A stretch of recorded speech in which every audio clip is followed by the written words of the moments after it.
And పులుపు పడదండి, ఉప్పు పడదండి నాకు, అండ్ కారం తిందండి నేను. నీ దేహానికి ఏది పడుతుందో ఏది పడదో నీకు తెలుసు. నీ దేహంలో ఏది సక్రమంగా లేదో నీకు తెలుసు. ఏది తింటే నీకు నీ ఆరోగ్యం పాడైపోతుంది నీకు తెలుసు. జాగ్రత్త పడతావు.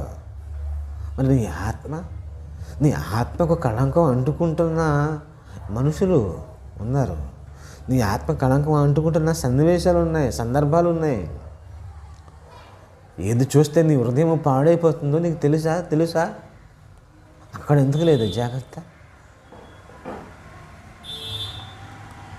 ఏది ఎవరితో నువ్వు మాట్లాడితే నీ బుర్రకి నీ మనసుకి కళంకం, పాపమైన కళంకం అంటుకుంటుందో అది తెలుసు కదా, తెలీదా? జాగ్రత్తగా ఆలోచన చేసుకోవాలి. నీ దేహం గురించి నువ్వు ఆలోచన చేస్తున్నప్పుడు నీ హృదయాన్ని పాడు చేసేది, నీ ఆత్మను పాడు చేసేవాడు